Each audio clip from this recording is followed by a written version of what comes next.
So hi everyone. Welcome to our live fundraising event for Giving Tuesday. Our campaign this year is titled Leading Our Change, a title that is fitting for not only all of the great work that OCA chapters have spearheaded this year, but major leadership changes that have occurred at OCA National as well. We have 3 challenges for tonight's event. The first is a spicy noodle challenge. The second is a Dalgona challenge. And to wrap things up, we'll be asking some trivia questions. If you have any questions about OCA and our work or programs, please feel free to drop them in the chat and we'll do our best to answer. All right, who is ready to get started? Okay, thank you, Emilio. Thank you. Okay, let's begin with our first challenge. So for this challenge, we have Tu and Caitlin who will be our contestants. Tu, would you like to introduce yourself? Hi, everybody. I'm Nguyen, she, her pronouns. I'm calling in from Houston, Texas, where I'm from, and I am the newly appointed executive director here at OCA National Center. Yay. Okay, incredible. And congrats to you again for your new role as executive director of OCA National. It's really well deserved. Caitlin, would you like to introduce yourself? Hello, my name is Caitlin. I was an intern in 2019 with OCA in the summer. I currently work as a project coordinator for the Washington State Pro Bono Council. Awesome. Thank you, Caitlin. Okay, so now that we have met our contestants, let's lay out the ground rules. Tu and Caitlin will be eating spicy bulldog ramen, a ramen that packs intense heat and flavor, which is not for the faint of heart. We will also be discussing OCA programs, and for each donation that we receive during this challenge of the live fundraising event, our contestants have to add more of the sauce packet to their ramen. Whoever finishes their entire bowl first wins the challenge. Okay, is everyone ready? Okay, let's begin. If you both could add about a teaspoon of sauce to your ramen, that'd be great. Okay. Okay, just give me a second we gotta mix it in real well, right?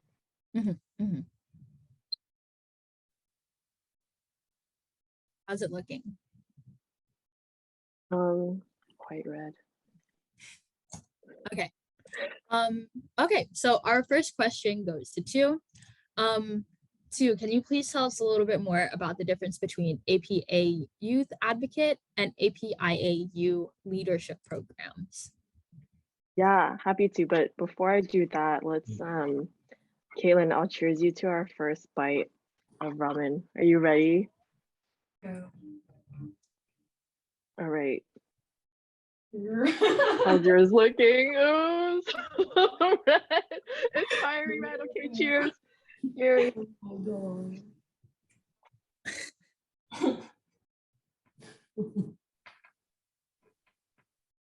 I have AirPods on, everyone, so you're just gonna get a lot of mukbang ASMR. But great question. For folks who don't know, we have 2 programs for youth, one for that targets high school students, APAY, and one that targets college students, APIA University. And both are free programs that we put on in conjunction with universities and high school college camps, or high school camps, youth camps, and our OCA chapters across the country. And we do these throughout the year. And the workshops that we put on as part of these programs include API history, timeline workshops, API identity development workshops, also leadership development in terms of, oh my gosh, the spice is already getting to me. In terms of developing youth leadership and to better advocate. And so we also have like an advocacy 101 workshop that shows students, how to put together a compelling argument to advocate for simple things such as like better school lunches, or bigger things such as a recycling program in their high school. And so we have similar programs for college students that bring it to scale so that students can better organize on college campuses and in their city. And so those are the differences in why we have APAY and APIU, but essentially they're quite similar. Mhm. Yeah, that's awesome. It's cool that students from such a wide range of ages can get involved. That's incredible. Do you know if there are any programs for adults? So for adults, we actually have a wide range of professional development programs and also advocacy development programs. So we have our Mentoring Asian Pacific Professionals, our MAP program, and that's open to anyone. We do this with company employee resource groups. We do this with OCA chapters. And so anyone who hasn't been part of a MAP program, if you're looking for a mentoring program, please feel free to reach out to our staff members so we can bring a MAP program to you. But it's a 3-month program where we bring together mentors and mentees. We have facilitated mentoring group sessions, but also a workbook to have facilitated one-on-one mentor and mentee sessions. And that way, you know, even if you're a first-time mentor or a first-time mentee, we can guarantee you a good experience. So that's our MAP program. And then we also have our women's leadership program and well-being program, where we just have different webinars, as well as, you know, we're getting back to in-person workshops, different panels of different women in different careers, women climbing the corporate ladder, navigating the workplace as a woman of color, as well as other professional development things like resume development, networking, building your personal brand. So a lot of great programming for, you know, working professionals of all ages. And then, you know, generally any of our adults, you know, people of all ages can attend our situational awareness workshop. That's the equivalent of, you know, our version of the bystander intervention training, where we show folks what are the different methods you can use when you witness a hate incident, and also help people explore like why hate incidences come about. And so a lot of these workshops are just very educational and helpful for every day. And yeah, they're open to the public for free. You can check our website or our social media for when those are coming up.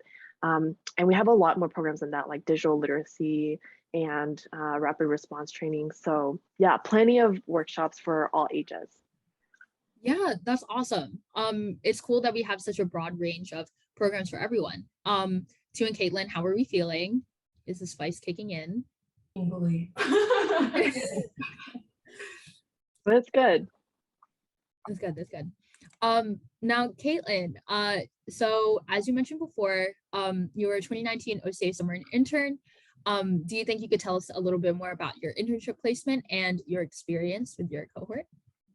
Yeah, I was placed at Teach for America as a public partnerships intern, and I really had a chance to learn more about educational equity from API leaders, both at Teach for America and through OCA. And it was really great being able to talk to people who were directly in the classroom and also people who were public policy leaders. I also really loved the way that the internship was set up with our weekly Sama sessions, which is where all the interns gathered one day of the work week. And Kent, who was an incredible internship coordinator, like put together different programs for us to bond and like learn from our own professional experiences in the workplace and how to network, which I think for a lot of us was really scary at first, but like out here in DC, like you really learn that it's just about like talking to people and that made it a lot more accessible than I had imagined it to be. Yeah, that's awesome. So I was also a 2020 summer intern, so I can definitely attest to all of that as well. And it looks like, oh, 1 second. Oh, so Cleveland just donated. So Caitlin and Tu, if you could add another teaspoon to your bowl. Oh my gosh. And if you both can show your bowl, so we can see like what color it is.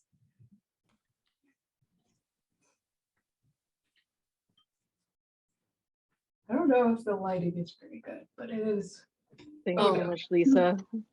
Shout out to Lisa Wong out in Cleveland. I think that was a $1,000 donation to get us started. So really appreciate that. Wow. Yeah, thank you to Cleveland. Oh my gosh. Um, Is it redder? It's a little redder. Yeah. yes. Yes, the bowl is Okay. very red. Cheers, Caitlin. Oh my gosh. I hope you guys have milk.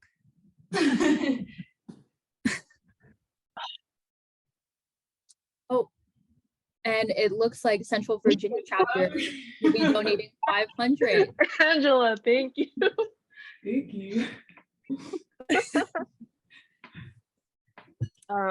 For those of you who are just joining, we're fundraising for our internship program.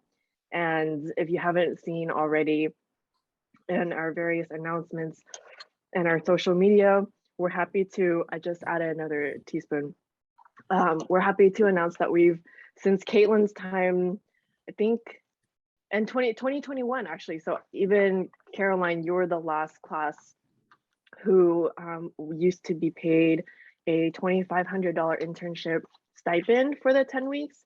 And with everyone's support, you know, our BAC partners and all of our donations from all of you all, OCA friends and family, we've been able to up the internship stipend to $5,250 for the 10-week summer internship program. So sorry, Caroline and Caitlin, you missed out on that, but we're really grateful for all of our future interns for their experience. So thank you again to Cleveland, Lisa Wong and Angela Chiang for tuning in and donating today. Okay, cheers you again, Caitlin, on this new bite. Oh my gosh, I can't even imagine. I can only do like half the packet. I think this is better than the 2 times spicy sauce, maybe. Increments like this. My nose is. Yeah, Caroline, how was your internship virtually? Oh yeah. Honestly, it was really, really nice. I can also attest to what Caitlin had said about the Sama Sama sessions.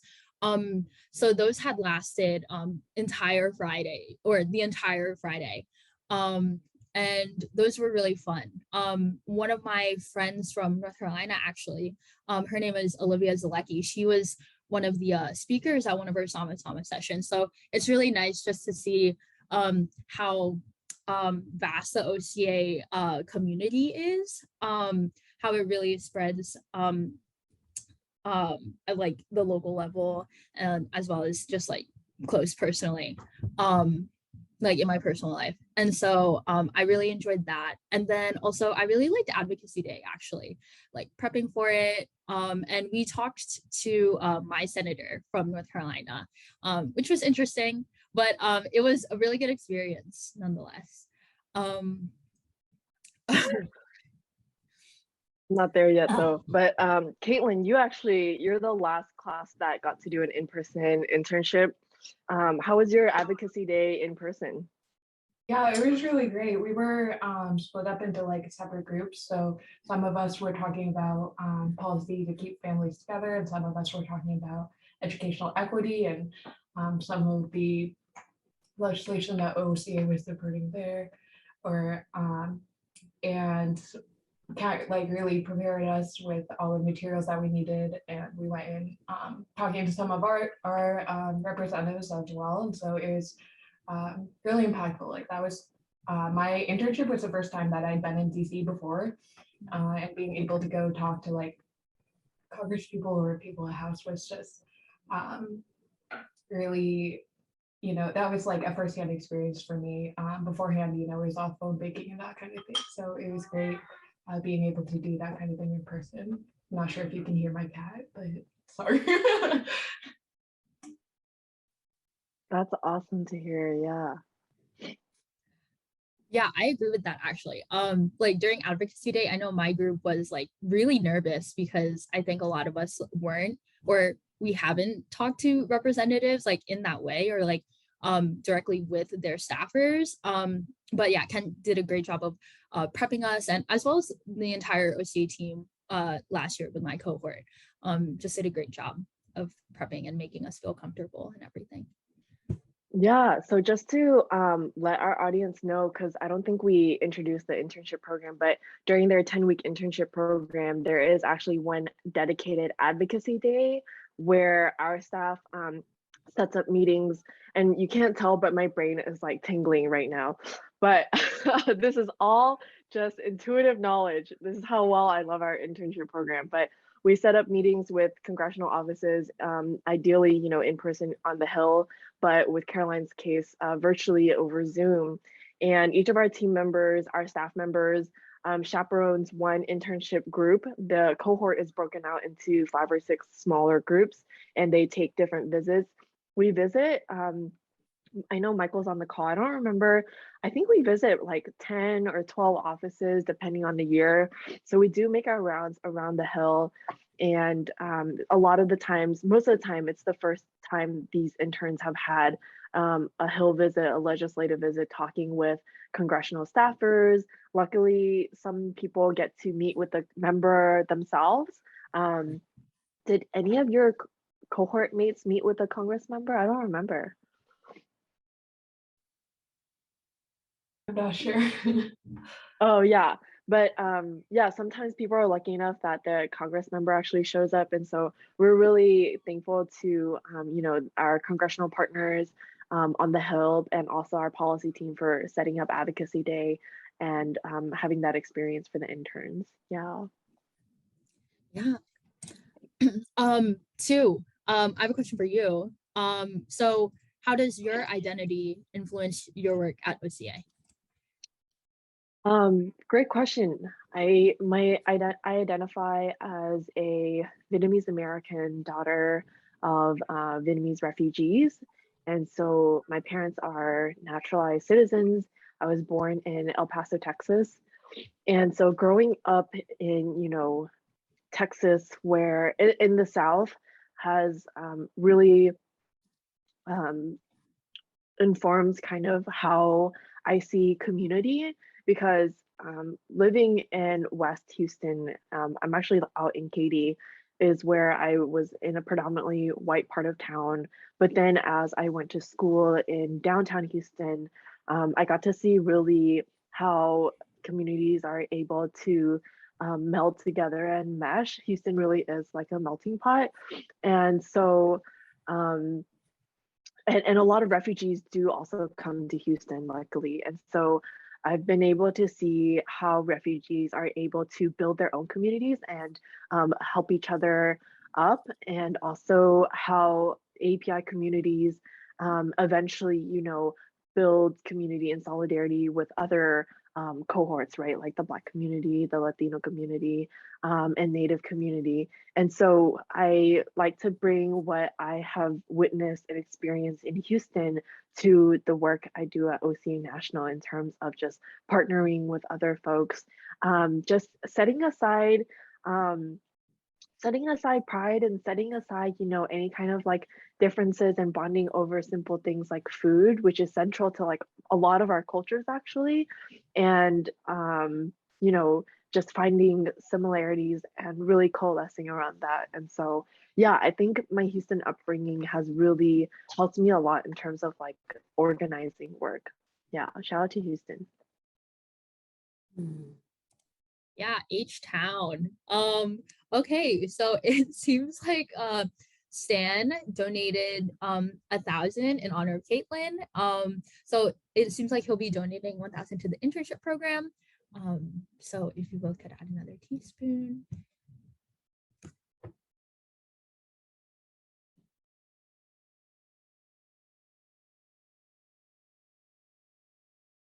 And actually, I just wanted to plug Stan Liu, who was a former executive council member, VP of Education and Culture for a long time. You can hear his story. He's also from the South, from the Mississippi Delta. And you can hear about his story in Baldwin Chu and Larissa Lamb's film Far East Deep South, which is out on streaming platforms, I believe. Yeah, Oh, I don't think it can get any redder, to be honest. Treated down. It just gets to a point where it's just quite red. Cheers, Caitlin. oh man.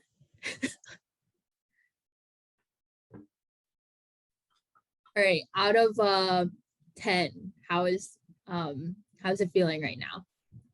Like with 10 being like I can't feel my tongue, like 8? Yeah. I can't feel my tongue. I don't know if I'm tasting anything anymore. oh no. Oh my gosh. Okay. But we know it's not COVID. We know it's just a spice. Mhm, mhm. It's just- I think we have time for one more question. So the last one goes to Caitlin. So Caitlin, how does being Asian American impact your life decisions? Yeah, so I'm an international Chinese adoptee. And so very early on, I realized like that my race and citizenship status and like immigration status were different from my adoptive family, and that impacted like how I had to navigate like the school system differently than they had, or even like if I when I was getting my passport, you know, I had to understand that before 2000, actually, there wasn't a pathway automatically for international adoptees to get citizenship. And so there's kind of a question of who would be able to get those documents. There's actually a petition right now at Alliance for, wait, where is it? My sister works with NACSTEC, and they're having a petition for Alliance for AdopteeCitizenship.org to make sure that adoptees adopted before 2000 are automatically given citizenship. And so with all that in mind, I went to college and was in the MLK Junior Scholar Program, where we specifically were learning more about the 1960s civil rights movements and how that impacted a lot of the social justice events going on today. And that's kind of how I started. And once I entered at OCA, I realized that I really loved finding community and like AAPI nonprofits, and wanted to continue being active in whatever way I could. Yeah, that sounds incredible. Thank you so much for sharing, Caitlin. Okay, Emilio just said in the chat that the Utah chapter will donate 100 for the program.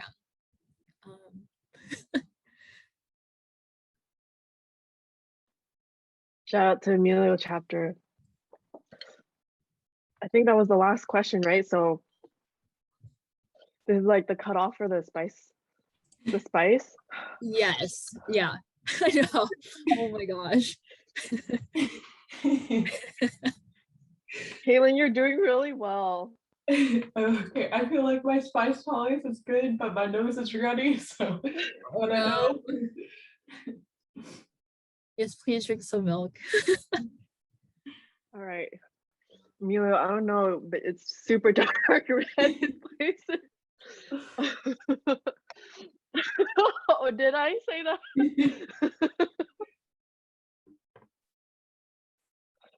Do we get a break after this? Next is the Dalgona challenge, right? I'm also doing that one. Yes, yes. We'll get some milk after this. But that's the spice. That's the color people wanted. Yeah. Yeah, everyone's cheering you on in the chat. You can do it. Thank you so much. Well, I also wanted to shout out some of the attendees in the audience. I see Rose Chu and Michael Head, our chapter members, Lisa Kwan, Brian Kieatiwong, all OCA members from across the country. Yeah, thank you everyone. Yeah. So if folks want more information about OCA internships, everyone can find that at ocanational.org/internships. And then if you want more information about our programs, you can find that at ocanational.org/programs-overview. Okay, so should we do a bowl check? Okay, I just finished. You did? Oh my gosh. You can't really see anything. It's kind of messy anyway. I have like 2 more chopsticks. I don't know if I can do it. I need to survive for the Dalgona challenge.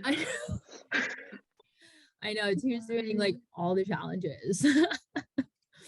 Okay, so it looks like our winner is Caitlin. Woohoo! Congrats. Thank you both for participating in our first challenge. And after this, please get some milk, especially you two, because you're participating in the next challenge. But yeah, thank you, Caitlin, for hopping on. It was really nice talking to you, and meeting you virtually. Yeah, so take care. Okay. All right, so to please drink some milk. As you recover, I'm going to go on to the next challenge. So this one is inspired by the record-breaking Korean show Squid Game. So our contestants were given Dalgona candy made by our very own Zhou, and they have to carve out the shape that is on their cookie in 30 minutes using either a pin or a toothpick. Just to check, does everyone have that? Okay, Kendall with the fancy setup. My bad. Goodness gracious. She Yeah, said, I just Kendall, what found are out you today. using? No one wants to look Wait. at your face. They want to see how you're doing. Oh my. I see So a paper clip. What are our methods? What are our methods of choice? So I I have a love paper This clip is- only this because I is don't have a pen. Just a sewing needle, but I have other options, but I don't want to cheat and Oh, change last Eric minute. has a pin, push pin. Good luck, Eric. You don't have a lot of leverage. Oh no. Oh no. Oh God, I'm terrified. Okay, all right. Yeah, and so if the contestants do not carve out the shape in time, or if the shape breaks, then they are eliminated. So we have a lot of new faces this round. Some are OCA staff, some are EC members. And we'll start off introductions by introducing Lady first. Hi everyone, my name is Lady Marie Leland, pronounced she, her. I am OCA National's Senior Chapter Membership and Chapter and Membership Development Associates. And I'm based in Arlington, Virginia, and I am from Florida, but I grew up in New Jersey. Yeah, New Jersey. Woo. That's me. Okay, thanks, Lady. Eric, you want to introduce yourself? Sure. My name's Eric Lynn. I'm the VP of Finance on the Executive Council. I am from the OCA Central Virginia chapter. I've been a long time member of OCA. Thanks, Eric. Emilio? Boy, everyone, I am Emilio. I'm the current VP for Education and Culture. I've been involved with the OCA Utah chapter since 2010, so around 11 years. And excited to be part of this. I work my day job at Utah Valley University, which is where I work as the director for the First Gen Student Center. So excited to be here. Nice, thank you, Emilio. And Kendall, would you like to quickly introduce yourself? Sure, I know I'm not on the agenda, but I'm Kendall Kosai. I am the Vice President of Chapter Development for OCA, former OCA staff member for 8 years, and I live in the Pacific Northwest, and my day job is I work at the Anti-Defamation League fighting hate across the country. Yeah, thank you, Kendall. So those are all our contestants, including two. So yeah, does everyone understand the rules? Yes. Okay, great. Let's begin. And I'll set the timer for 30 minutes starting now. You can't switch out, okay? Because I sent some people multiple, and some people have backups, but don't just. Are you serious? Game over. Wow. No way. I blame the ramen. My head's buzzing. Threw you off guard. She said, hands- "Boku wa koji." Oh my No. god. My hands are Okay. sweating. Just for fun, I'm just gonna try to carve up the top half of my star. Okay. These things are really sticky. You have to understand the pressure to do this. Oh, yeah. Has anyone in the audience made any of these Dalgona candies? Because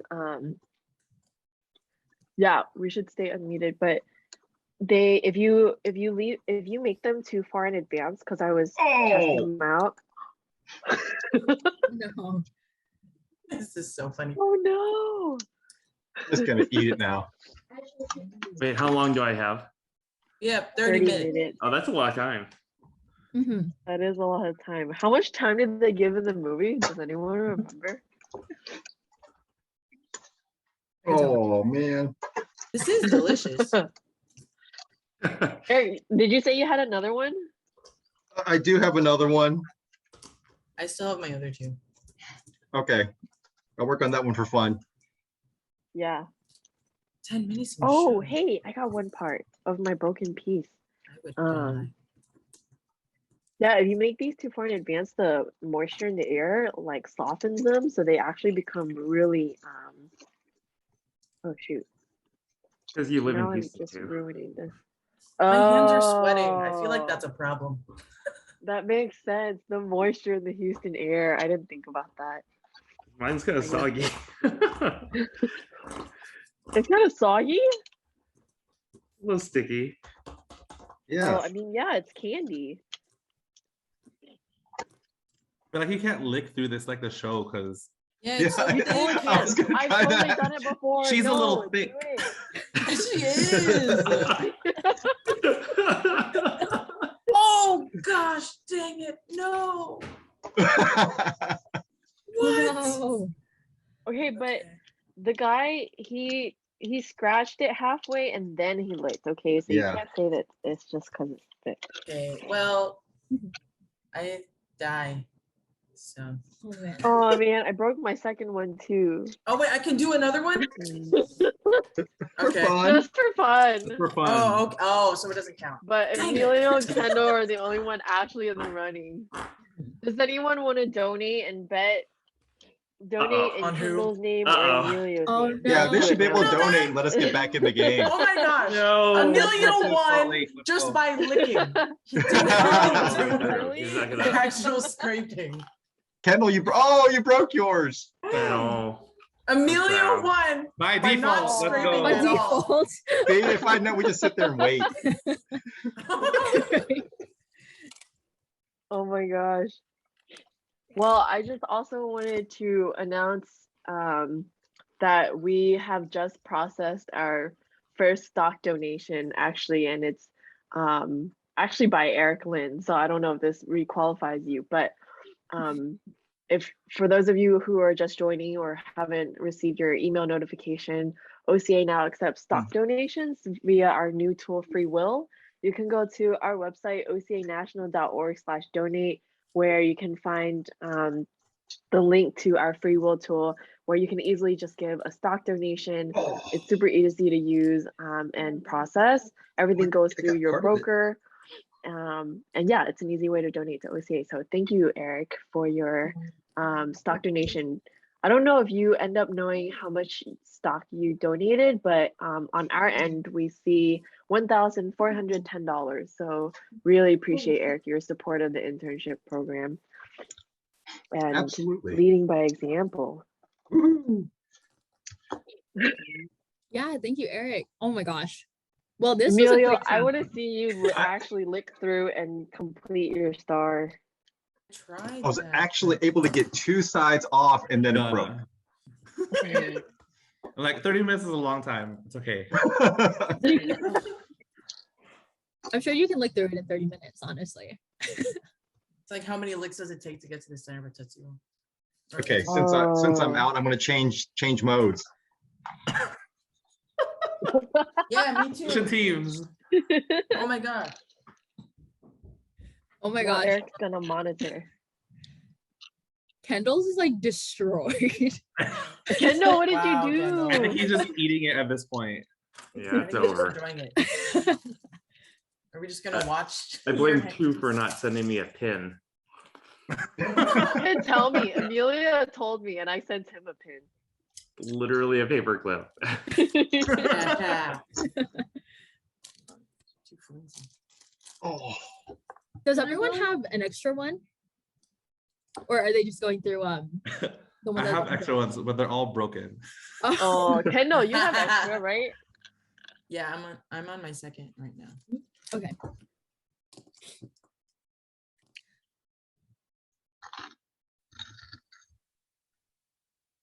Okay. Lady, I have a question for you. So I know that you had talked about how you're super passionate about AAPI history, and that you wanted to be a part of a movement towards building a national Asian American history museum. And you've recently hosted OCA's AAPI history webinars. Can you please tell us how you found that passion for history and why you wanted to start the webinars? Yeah. So I originally studied nursing, and then as a Filipino American usually does, but then I switched out of that and realized that I wanted to work in history and wanted to do museum work. And I originally studied a lot of like George Washington and colonial history and American Revolution stuff. And I still enjoy it a lot. But I remember and I've done so much like research for it and yada yada. And I remember especially going to college in Florida as a Southern state, I was usually the only Asian person or Filipino American in a lot of conversations. And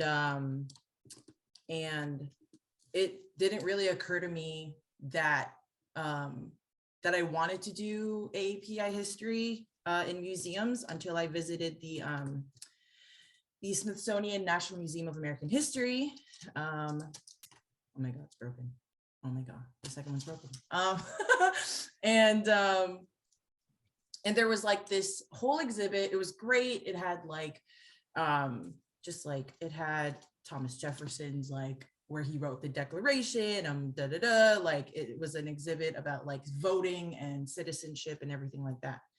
I remember there was a portion of the exhibit where they kind of had this little part in the corner where there was immigrant stories, and one of them was Filipino American. The only thing there was a balikbayan box, which is a huge box that Filipinos and Filipino Americans pack just all sorts of goodies and stuff for our families in the Philippines, with candies and things that they don't have, they're not very accessible to in the Philippines. So we just send them American quality toothpaste and chocolate and coffee. Oh, we do that too. And yeah. So so I just remember seeing this balikbayan box, and then and some tape cassettes and things like that, about their immigrant story. And I was okay, I feel the representation, but I was there is so much more that we could talk about in terms of AAPI history, in terms of AAPI contributions to American history. And I felt that little corner, oh, I have to go to my third one because that one just broke. I felt that little corner was just such a small snippet of what, of the seriously vast history that AAPIs have contributed to this country for centuries, that people just don't talk about, they don't know, they don't learn about. And that's really what started my passion to really be a part of bringing AAPI history forward and wanting to, one day have a Smithsonian for Asian American, Pacific Islander history and culture. That is the dream. Because I feel it really plays into, breaking that perpetual foreigner myth, and just showing folks and the general public, we've been here for a long time, and we have contributed to society and American history for a long time. As much as, you know, we weren't very welcome, we've been here, and, you know, and we've grown so much as a community, in strength and in like capability. So that's definitely why I'm really passionate about it, just because I know that folks don't talk about it enough. And yeah, I'd really love to be part of the process of bringing that story and bringing that perspective to the masses. So yeah, I love that. And that's really cool. It's really cool seeing how you combine both of those passions together. And yeah, I'm excited for it to come into fruition. I am manifesting it. Hey, I'm done. You are not. That's the largest piece I have. Hey, me too. I thought it was a house. Oh, you got two. I got 2 points. I only have one. I beat one up you.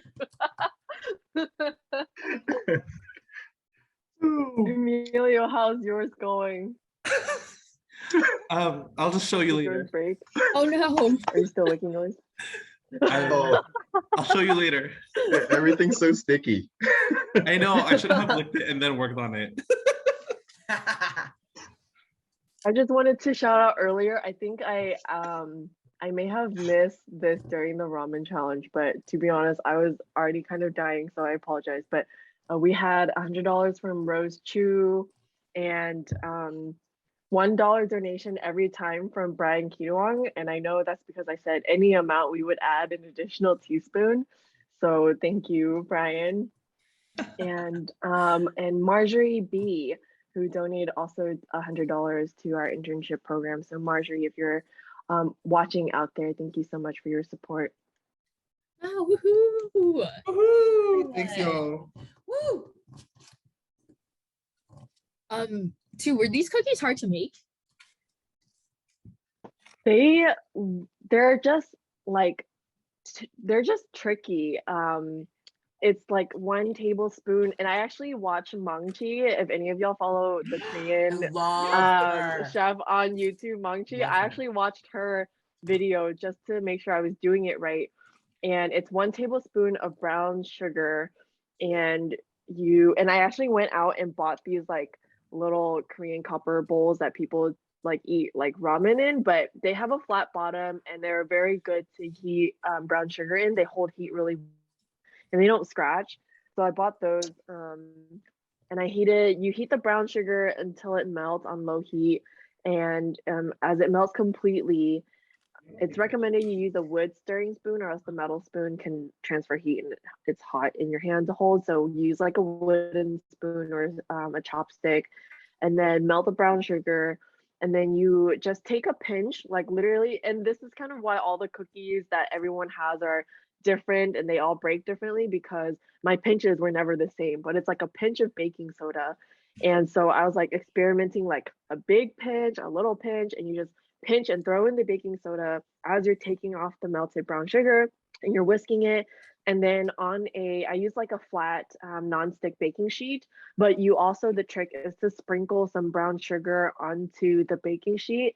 And what the brown sugar crystals do is like it helps prevent the brown sugar mixture from like actually sticking and being hard to like take off from the sheet. And so you sprinkle a bit of that and then you pour the mixture in. And so then I had one of these copper things and I pressed it flat, and then I just had like a cookie cutter. So you wait a couple of seconds and then you press the cookie cutter in and take it right out. So yeah. Nice. Pretty easy. How's everyone's cookies looking? Or not They're good? all broken. So I'm just gonna eat them now. Is everyone's broken? Oh my god. This is really hard. I broke 3 of them. No comment. Okay. Okay, well, I guess we could just, chill, eat our cookies. Eric, I have a question for you. Let's see. Okay, so I see that you have over 20 plus years of community service under your belt. Can you tell us a little bit more about your most memorable experiences there, and how the policy work at OCA aligns with the community service work that you have done in the past? Me, right, Eric? Yep. Okay, sorry. So yeah, actually, it's actually been a little bit longer than 20 years. It actually started when my parents started the OCA chapter here in Central Virginia, which is like a little bit over 40 years ago. My father was one of the founding officers, and my mom started the Chinese school. So I kind of got involved in community work early. But then my personal leadership started in the late 90s when I actually joined the OCA chapter and became its president. And I was the first, I guess, second generation leader within our local chapter. I stayed on for quite a few years, but then I transitioned into like a Pan-Asian coalition here in Central Virginia, which then kind of grew in scope. And then I was appointed to the Virginia Asian Advisory Board to advise the governor in Virginia. And that I was on there for 11 years, and then I rolled off last year, and I'm currently the inaugural chair of the Office of New Americans Advisory Board, which is to support the new Office of New Americans that was just created in Virginia last year. So during that time, I worked on a variety of issues involving the Asian diaspora, including like economic development, foreign investment, to small business supports, and contracting within the state, and also became involved in healthcare access and K through 12 education. And as it progressed, I got more involved in trying to develop more of a pipeline of the next generation of leadership here in Virginia.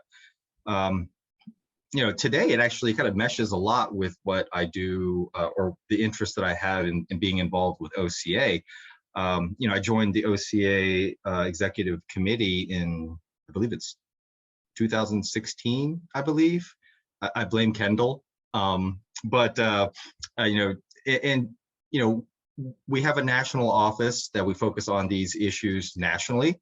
The beautiful thing about OCA is we have these local chapters, which are, allows us to work at things at the local and state level.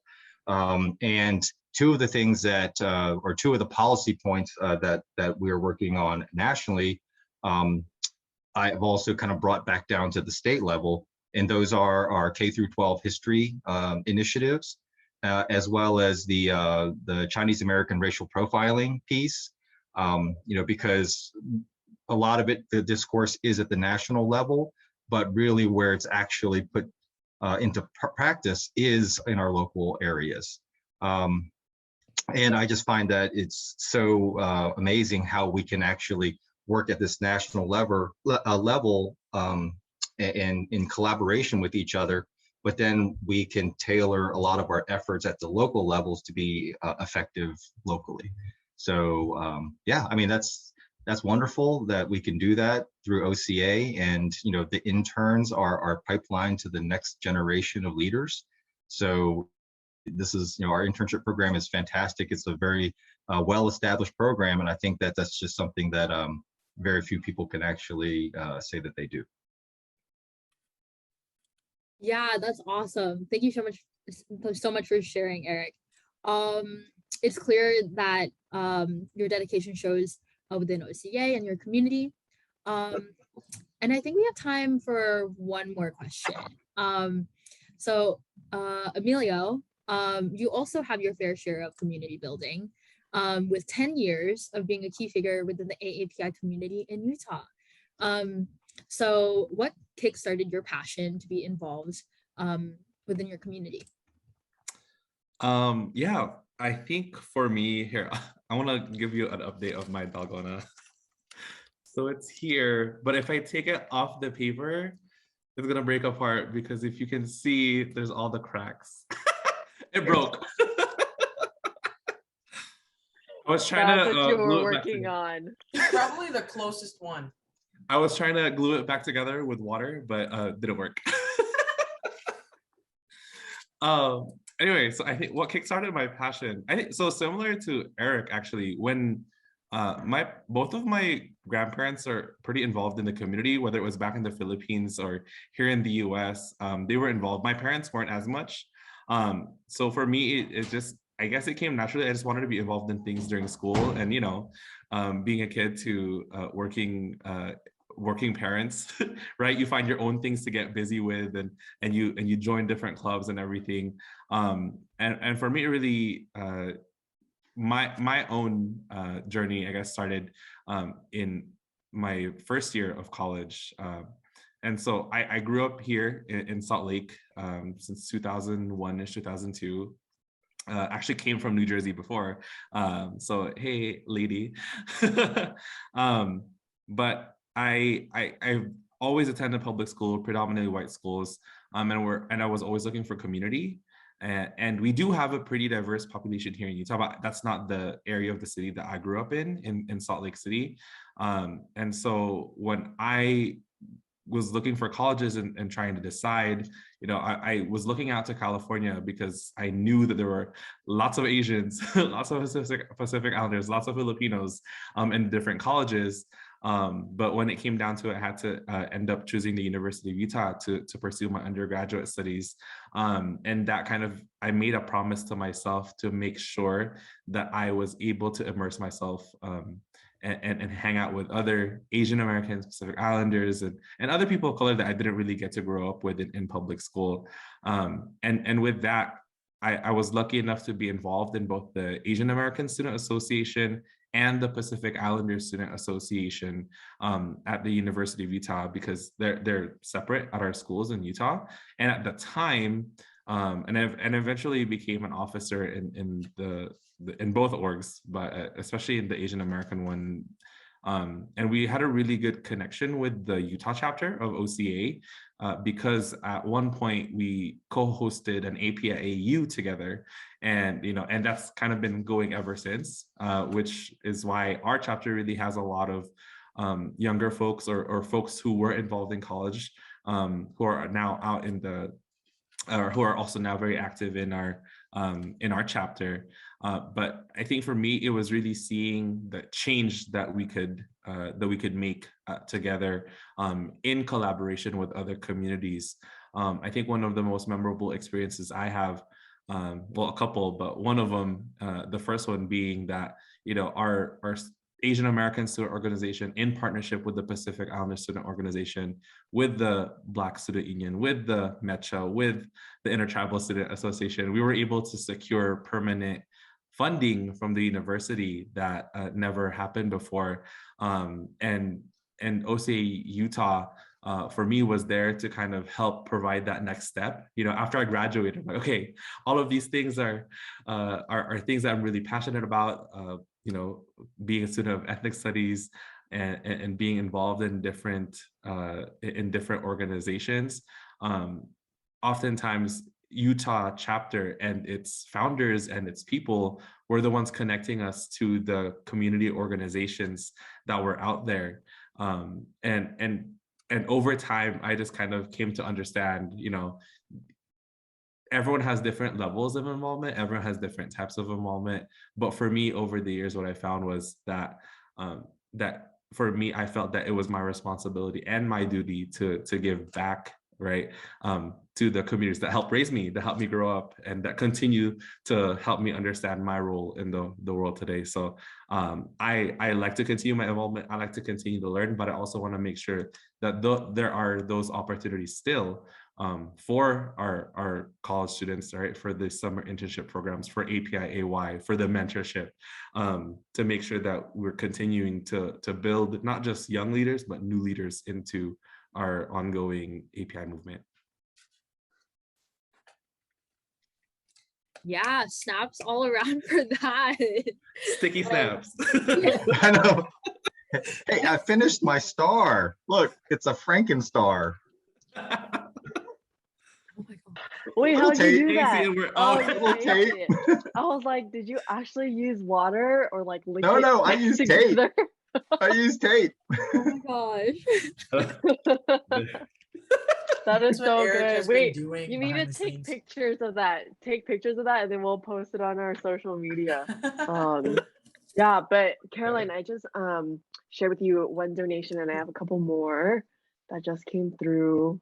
Oh, awesome. Yeah. So it looks like we received $50 from Patrick Canteros, a former intern. Woohoo! Thank you, Patrick. Yes, thank you, Patrick. And then also shout out to our OCA chapter members. I see you tuning in. We just received $100 from Stephen Chan from Sacramento chapter. Shout out to you.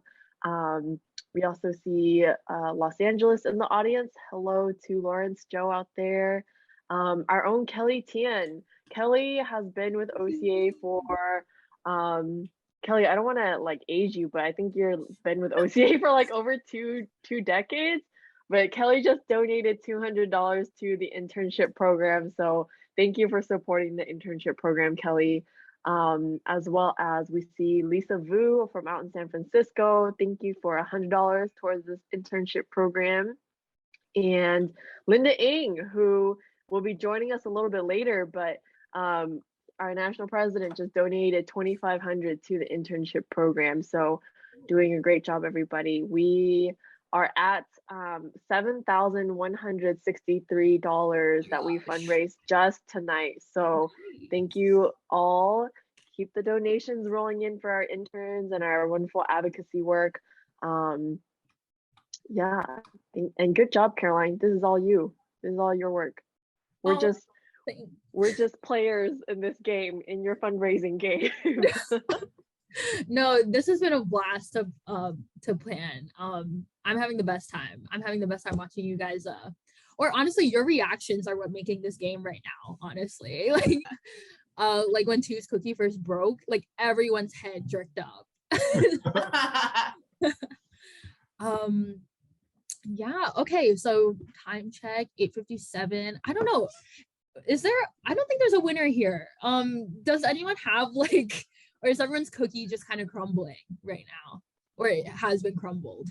I just have my two legs, my star legs. Yeah, I ate one of them, but these are the other two. Okay. Yeah, this is a product like of two cookies. I don't have anything left. A Sorry. product of two cookies. Did you eat it all, Kendall? I told you it's the Franken God. cookie. Yeah, the Franken cookie. It tastes I good think though. Eric wins just based on that Franken cookie. Well, Emilio's was pretty good until you Oh, pretty good. Emilio, he lasted the longest. Yeah, he did last pretty long. That's oh true. no, it's falling now. I feel like that's the closest any of us have gotten. We're gonna have an audience vote. Audience members, please let us know what you think. Who you think won this challenge? But also, let us know if you have any questions about OCA or our programs or what's coming up in the next year.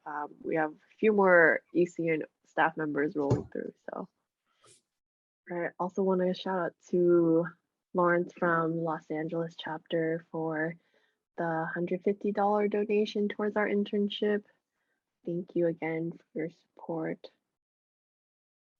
Okay, yeah. Thanks everyone for coming back. Is everyone ready for trivia? Linda, would you like to introduce yourself? I'm so sorry. Absolutely. Linda Ng, OCA National President. So I'm the West Coast person, living in the California state capital, Sacramento. I'm glad to be here to be part of this panel. Yeah, thank you, Linda. Kendall. Sure. I introduced myself in the last panel, but Kendall Kosai, Vice President of Chapter Development for OCA, former OCA staff member, current OCA Greater Seattle board member. I'm also on the Commission for Asian Pacific American Affairs in Washington State, and my day job is working for the ADL. Oh, okay. So in this challenge, Kendall and Linda will be answering some trivia questions regarding OCA history, some current work, and staff fun facts. So contestants, in order for you to answer a question, you must send a Zoom reaction, and whoever answers the most questions correctly wins the challenge. So let's just jump right into it. We'll start off with history. Okay, so what year was OCA founded? Kendall. 1973. Yeah, correct. Okay. Okay. Okay. All right. Next question. What were the original 3 OCA chapters? Kendall. Uh, Kennedy. St. Louis, Mhm. Detroit, Mhm. and I'm gonna say Washington, D.C. Yeah, that's correct. Yes. I was waiting for him to get it wrong. I worked for OCA for 8 years. I gotta know this stuff. Yeah, I think because for me, I think whoever raises their hand first, like their window like jumps to like the top right of the screen. Mhm. Yeah. So that's what I'm seeing on my end. Okay, our last history question. Relating to our first question, what are the 2 names of the 2 people who founded the Organization of Chinese Americans in 1973? Kendall. Sorry, problems unmuting. Kale Wang and Alex Mark. Yeah, correct. Okay. All I right. come to win, okay? Just to be clear, I come to win. Oh, we see that. I know, just not playing around. I'm rooting for all of you guys, so. Okay. My partner's in the other room saying, don't say that. So I'm here for a friendly competition. Okay. Moving on to current work. Who was awarded the 2021 Executive Excellence Award at this year's Corporate Achievement Awards? Give it to Linda. It's okay. Give it to Linda. Linda. No. Yeah, you should give this to me. Okay.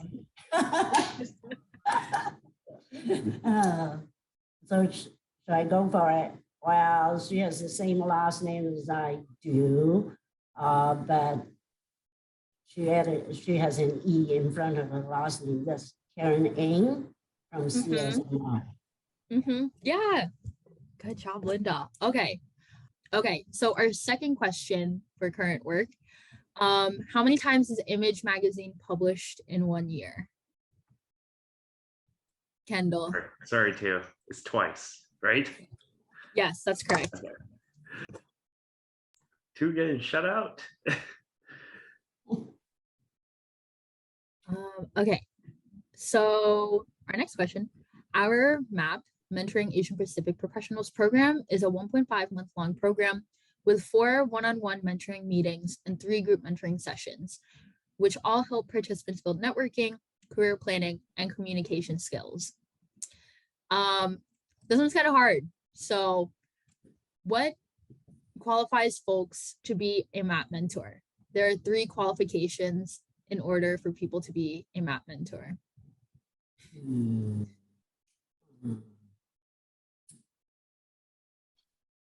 Yo, I actually don't know this one. I know what the program does. I'll go. Linda. Really? I mean, 2 and Kendall, come on, you guys. Okay, I'm just going to try it. Because I've been on the mentors, the MAP program several times. And so I think you need to be, you need to be able to meet with the mentees outside of the regular session 4 times. Another one is you got to have at least 5 years experience in whatever you do, right? And the last one is the most important one. It's like you got to get excited and you got to love what you do and be able to get them all excited, right? To be the mentee, because this is, after all, this is a mentoring program. So if you don't get excited, how can you get them excited? Right. Yeah, you got them all, Linda, actually. So yeah. Kendall, see? Go, Linda. But Linda was actually a mentor. Oh, Kendall and I no. don't run the program. We never ran the program. Shout out, did Jay come up with I'm always excited about Yes. all this, but thank you. Shout out to Linda. Linda, that's how you know Linda knows our programs. But also, Caroline, did you come up with this or Jay gave us that question? That was a good question. Yeah, Oh, that's- no. I was just reading the programs and I was like, oh, that seems, you know, like something that I could ask you. That was a good one. yeah. Yeah, great job, Linda. Oh my gosh. Oh, thank rock. you. Okay. So now on to the third segment, which is my personal favorite, the staff fun facts. So no. for I think it'll be fun just seeing what everyone's answers will be. But yeah, so we'll be presenting with fun facts given from OCA National staff, and our contestants have to guess which staff member the fun fact belongs to. Okay, so this staff member touched Taylor Swift's hand in 2013. 2. I know because I'm in all these staff group chats. Jay. Mm-hmm. Yes. I would have guessed Kent. Kent is a big Taylor Swift fan, isn't he? That's what you would guess, but Jay's the only lucky one here. Yes. Really? Wow. Yeah, Jay and Ken are like big Swifties. Okay. This staff member was trapped in snow for 4 to 5 hours and managed to survive despite a rescue team not finding them. Okay. This was not in a staff group chat. Kendall. I'm gonna guess Kelly. 2. Michael? Yeah. It would be Michael. Michael goes on all these crazy trips. That does sound like Michael. Yeah. Mm-hmm. Okay. So this staff member finished more than 10 sitcoms in its entirety. Kendall. Okay, I'm gonna guess this is Kent. Incorrect. What? Linda. Heard someone, earlier tonight talk about the history and all. I'm just gonna make a wild guess. Lady. Yeah, correct. It's Lady. I was actually gonna say Kelly because Kelly, you watch a lot of movies and I guess it's movies. I don't know, Kelly, if you watch a lot of TV, but nice. Yeah. Lady. Okay, and our last question.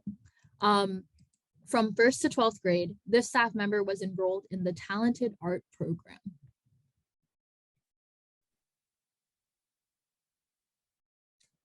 2.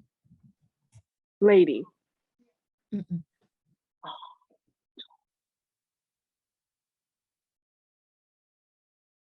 What's the question again? I'm sorry. Oh, no, you're fine. So from 1st to 12th grade, this staff member was enrolled in the Talented Art program. Can I guess again? Can I raise my hand again? Oh, Andrew. No. Yeah, Andrew's a good guess though. Linda. So we name everybody now. I know what 2 can do, Kelly can do. So there's one person here is not Ken. Kent. Yeah. This is just a wild guess, The- Ken. Really? The one question I don't ask is Ashley Kent. And Yeah, I remember. Yeah. Great. Yes, Just a wild guess. Just a wild guess.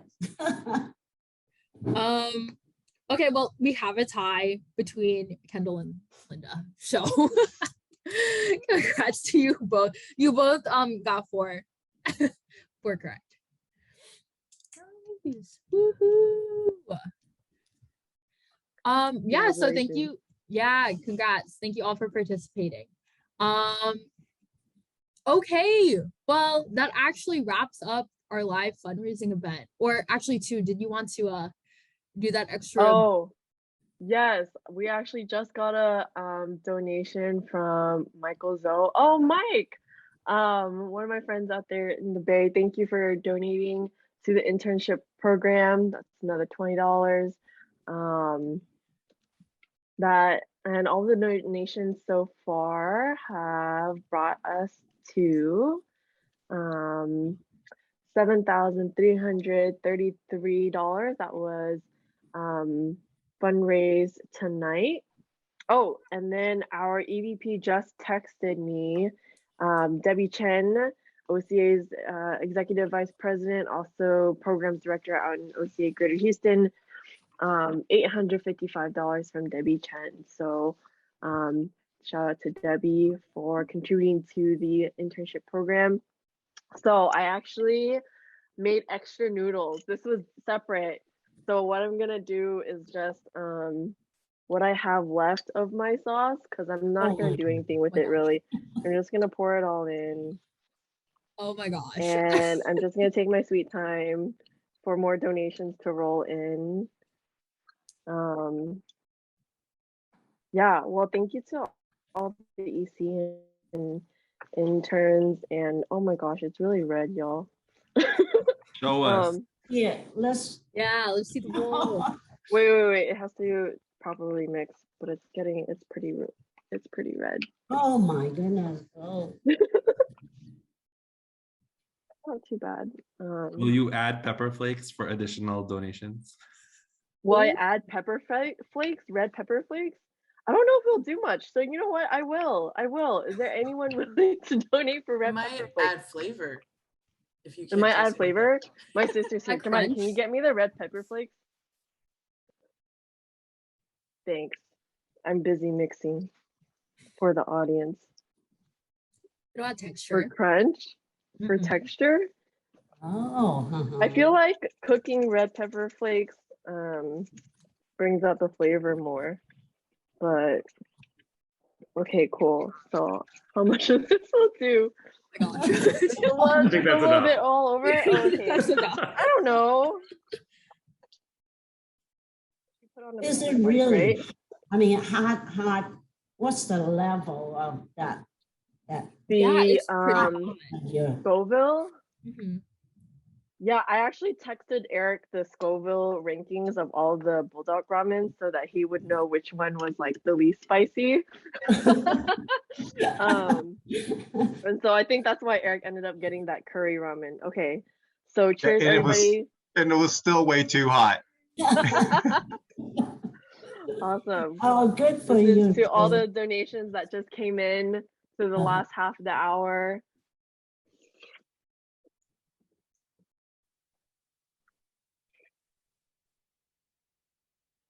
This is like the final boss round here.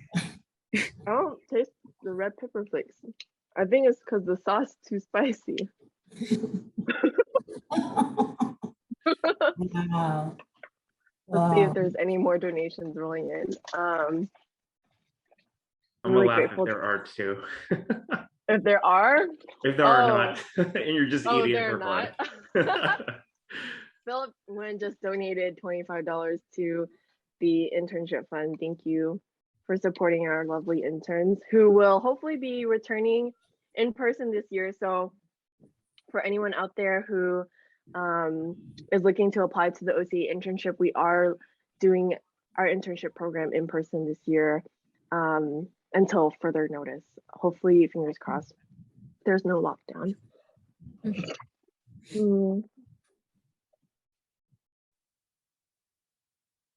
Nice. And then I think I actually just saw another donation. Oh no.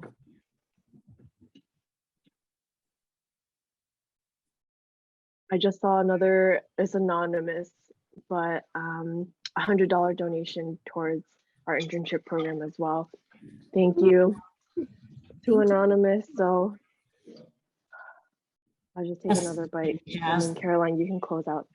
Okay, sounds good. The last bite.